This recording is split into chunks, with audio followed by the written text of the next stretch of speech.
Buatnya orang miskin itu kalau ngamal itu dramatis. Betul. Jadi makanya kenapa Nabi suka orang miskin. Terus saya pernah ditanya, saya ini punya teman yang kaya raya. Dia biasa ngamal 1 miliar, 2 miliar.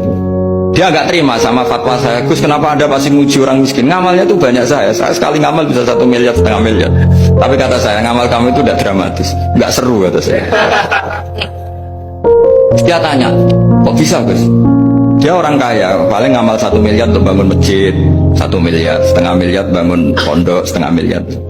Tapi kalau orang miskin, misalnya tukang beca, orang miskin kan pasti kawannya orang miskin. Kan nggak mungkin orang miskin utang Abu Rizal Bakri, utang Yusuf Kala, kan nggak mungkin. Kenal saja enggak. Orang miskin kan utangnya sesama orang miskin. Itu pasti itu kan hukum sosial ya. Nah ternyata itu, hari itu anaknya enggak makan, hari itu istrinya mau kelahiran. Utang sesama miskin, diutangi 50.000. Tapi uang ini dramatis, kalau hari itu nggak makan mati. Artinya apa? Ada orang ngamal 1 miliar untuk bangunan, gak ada aksesoris. Yang satu ngutangi 50.000 tapi taruhannya nyawa. Nah sekarang menyelamatkan nyawa sama bangunan keren mana? Maka berbahagialah orang miskin, karena komunitas mereka ini utang piutang urusan apa? Jadi ini lebih dramatis ya, lebih dramatis, lebih keren.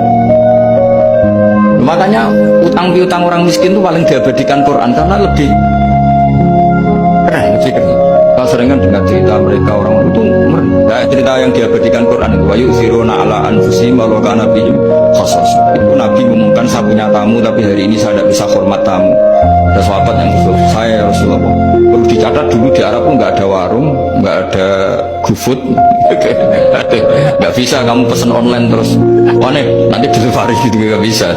Nah terus akhirnya datang ke rumahnya, datang istri saya ada makanan, tidak ada hanya untuk jatahnya bayi. Terus, ya sudah, bayinya kamu tidurkan supaya jatah itu dimakan tamunya Rasulullah. Tapi kan jatahnya orang satu, tamunya akan malu kalau nggak ada yang nemanin. Terus ya sudah, lampunya dimatiin, pura-pura kamu nemanin. Bos yang satu ya ada piring sama sendok, pura-pura nemanin, yang satu makan betul. Itu diabadikan Quran. Karena apa? Dramatis.